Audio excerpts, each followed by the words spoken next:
In today's video, we have all the latest trade talk around the league getting closer. We're now 4 days from the NHL trade deadline. Today we're looking at the Toronto Maple Leafs. Several defensemen they're looking at to bolster their blue line. We also have the latest trade talk around the Pittsburgh Penguins, Jake Guentzel. Some notes today on the Calgary Flames and Ottawa Senators as well. And the Seattle Kraken, Alex Wennberg, is being held out of tonight's game due to trade-related reasons. We also have news from the NHL waiver wire signing as well with the Nashville Predators. Some injury updates to go along with that and a recall in Calgary. All that coming up next. So welcome back to another video here at Top Shelf Hockey. As I mentioned, we have lots to cover here today, and we're now about 4 days away from the NHL trade deadline. Lots of news and rumors floating around the league and things we might see. We saw a coach firing earlier today with the Devils parting ways with head coach Lindy Ruff after almost 4 seasons. We obviously have Travis Green taking over as an interim head coach. If you didn't get that news earlier, there is a dedicated video on the channel. If you want a little bit more of an in-depth analysis on that situation, it's already been posted, so check that out. News today from the NHL waiver wire. We have 3 players on waivers today, including Joel Hanley from Dallas, Matthew Phillips from Pittsburgh, who was not that long ago picked up by the Penguins. He's now on waivers again. The Washington Capitals, where he came from before being picked up by Pittsburgh, would have the option, if he's not claimed by another team, to reclaim him, and he could go directly to their minor league affiliate, and he could join the Hershey Bears for the playoffs, which I think would be a good move. We'll see what happens at 2 o'clock Eastern time tomorrow. And goaltender Aaron Dell also on waivers by the Los Angeles Kings, who's been with their organization on an AHL contract. He's being signed now to an NHL two-way deal for the rest of the year, so he's able to provide some extra goaltending depth. He's been quite good in the American Hockey League for them. And, of course, they're a team that certainly needs to add some depth on the back end there between the pipes. So I would not be surprised if he's going to get some action with the Kings down the stretch, assuming another team doesn't pick him up. But we'll see. I wonder if that'll take them out of the sweepstakes of adding a more prominent, bona fide starting goaltender, or, legit 1A, 1B type of guy that they've been linked to, because they've been linked to a lot of guys with more experience and more, like I said, just a higher, more established goalie right now. So we'll see what happens in LA. A few other quick updates as well. Red Wings captain Dylan Larkin's going to be out of action for about 2 weeks. Apparently, according to head coach Derek Lalonde, he's dealing with a lower body injury, so that's not good news as we kind of get into the home stretch of the NHL season. They're in relatively good shape to make the playoffs, but it's not a guarantee.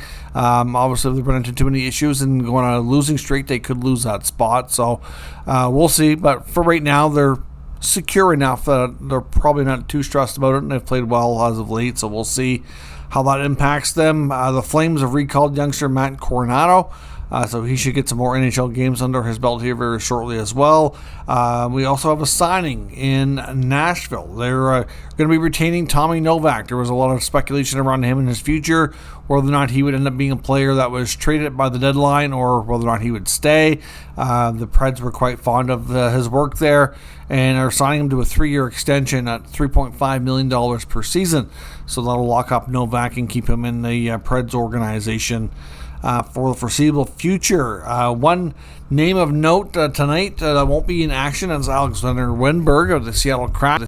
The Kraken confirmed publicly and announced that Wennberg is being held out of the game today due to trade-related reasons. He's been a player that's been mentioned in the rumor mill. Obviously, he's a centerman. A little bit of offense, but more of a two-way defensive type center. And he's been getting some attention around different teams looking for help at that position, especially the New York Rangers. No guarantee that the Rangers are the team that the intense conversations are with, or that he's going to be heading, but that would probably be my best prediction. The Rangers are looking at a variety of other things as well, reportedly. They're also very interested in Frank Vatrano and having a reunion with him coming back from Anaheim, who's been having a great season. But Vatrano signed a multiple-year contract with the Ducks. He's not a pending UFA.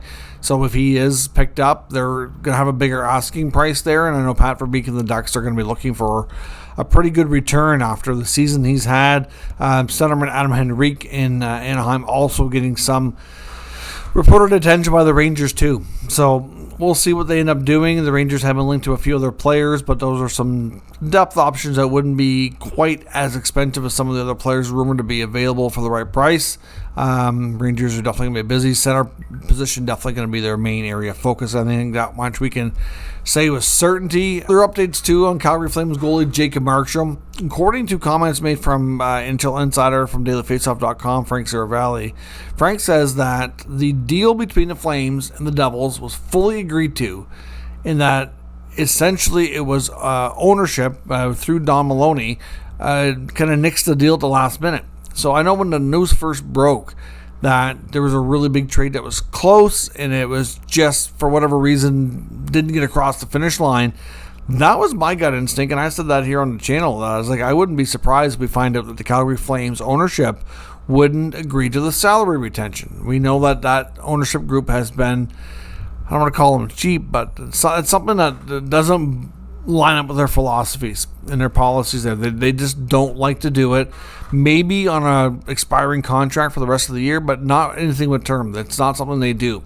So that was my gut feeling that was probably what it was. We did learn later that it has something to do. I mean, there was speculation it was something to do with the cost of the retention. Now, maybe the Flames ownership group would have agreed to the retention if they felt they were getting more of a package back. So it's some combination of that, but Flames ownership is what the problem was, why that never happened. So I guess the comments from Markstrom referring to how things were handled at the top, geared towards management. Maybe it's a little bit more towards ownership. He probably knows more than we all know, right? At least confirmed, right? So either way, it's an interesting concept and something that doesn't surprise me. And it turns out my gut feeling probably was right. It was more related to ownership's feeling around the retention part. So still lots of talk that it could be revisited, and the Devils really want Markstrom. There's some that say now that New Jersey would be willing to do this without retention. So we'll see if they get there. I'm not sure this is going to happen before the deadline. No, I think it's something that's going to be revisited in the offseason. But be curious to see if we learn anything further. But right now, it sounds like ownership definitely played a big role here.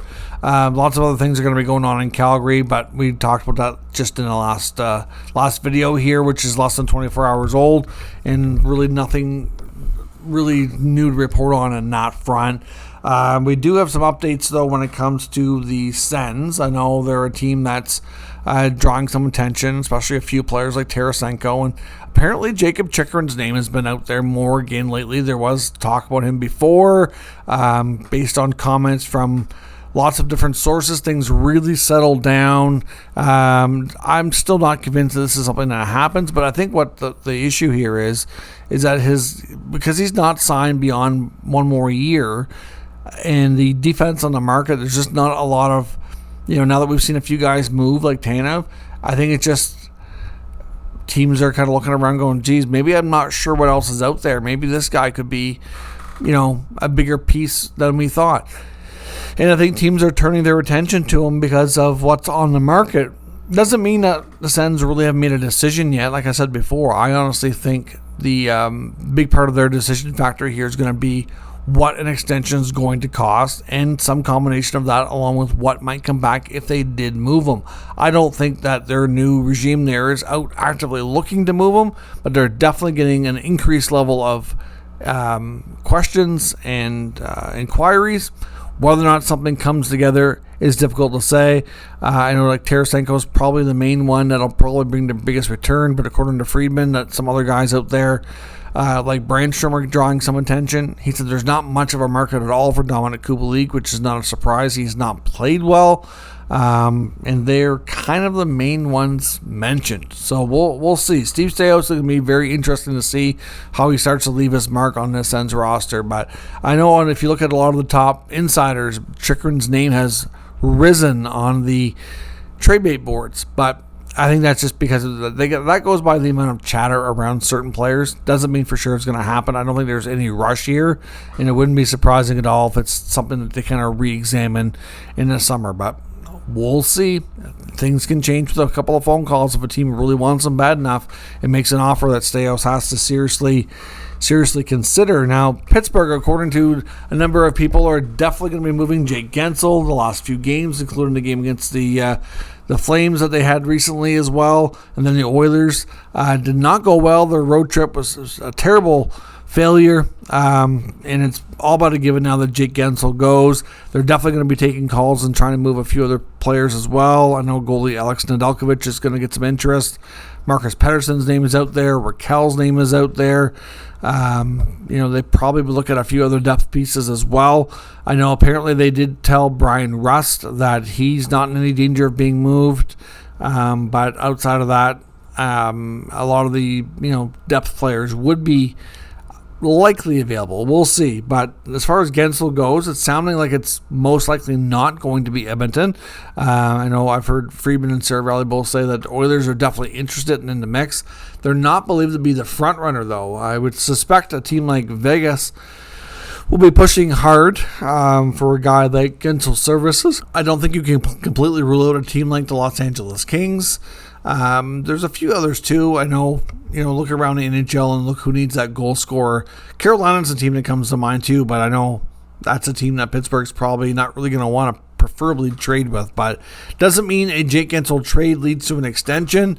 It sounds like he and his agent are definitely open to just being a rental and, figuring things out in the summer. So we'll see, but Guentzel pretty much a given now after this disastrous recent last few games here by Pittsburgh and in Toronto. Lots of talk between combination of Frank Saravalli and Elliot Friedman looking at some defense targets for the Leafs. We know that adding on the blue line, definitely an area of priority, you could say, for Toronto. I know Chris Johnson appeared on the Steve Dangle podcast just in the last 24 hours here as well, filling in for Steve, who's off with his wife. They were having their second baby, so he was taking on a few days off. So they had CJ on to talk about the trade deadline in the Leafs, which was always a good idea anyway, something they likely had lined up regardless. But CJ was talking about the fact of some names that the Leafs are looking at on the blue line. He mentions the following names. He mentions Matt Dumba out of Arizona, who we've mentioned before. We've mentioned Zach Bogosian, of course, former Maple Leaf, currently with Minnesota, formerly of Tampa, Buffalo, and a few other places, stops along the way. But obviously, he's had some time with the Leafs before. A lot of success with Tampa, too. So a potential trade for Bogosian to bring him back might be something that we see. Like I said, Dumba, and even Habs defenseman David Savard is on their radar. Now, that would be probably a costlier trade, given that Savard comes with term, and we've heard the Habs say that obviously they're going to have to be blown away with an offer to really consider it, because at the end of the day, they're not feeling like they're in a situation where they have to do this. Savard's got term. He's not on an expiring contract. They don't need to make a decision on his future right now, but if an offer comes along that they find obviously really strong that they can't refuse, they'll probably do it.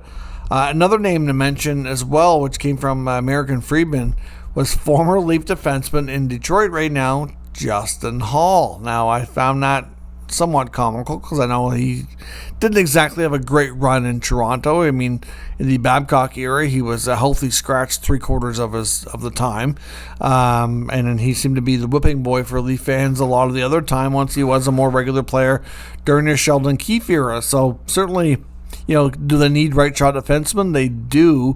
Is Hall available? He is. I mean, there's no secret the Red Wings would like to move that contract. I think they're having buyer's remorse here as the free agent market. There was reports that Hall and Shane Gostisbehere are both available. More than anything, I think with Gostisbehere, they would just like to get a different type of defenseman. And as much as they have been, I think, happy with him offensively, they know they may not be able to re-sign him. They're probably going to go with a different direction. So maybe moving him for something else that can help in the playoffs is something they'll consider. And Hall is just more of a spare piece that they want to move on for the contract. So we'll see on that front. But obviously some interesting defense targets there for Toronto, whether it's bringing back Hall or dealing with an original six rival like the Habs and David Savard. We don't often see those two teams hook up on trades. Bringing in guys like Dumba, Bogosian. Certainly some interesting times in Toronto. Any of those guys are really due to me, make some different levels of sense depending on the player. A guy like Savard would be fantastic for them, to be honest, but I'm not sure they're going to want to pay the price that Montreal is going to want, especially to move them to an in-division rival. So, at the end of the day, the Maple Leafs have some decisions to make. They definitely need help on the blue line. These are all names that doesn't surprise me. It kind of makes sense. I think it'd be kind of funny to bring back Justin Hall, but I'd love to know what everybody else thinks as well. So let me know your thoughts down in the comments. We'll discuss further. If you're new to this channel, make sure you subscribe and stick around. We'll keep you up to date with all the news, rumors, and analysis of all 32 NHL teams. Thank you for watching. I'll catch you next time.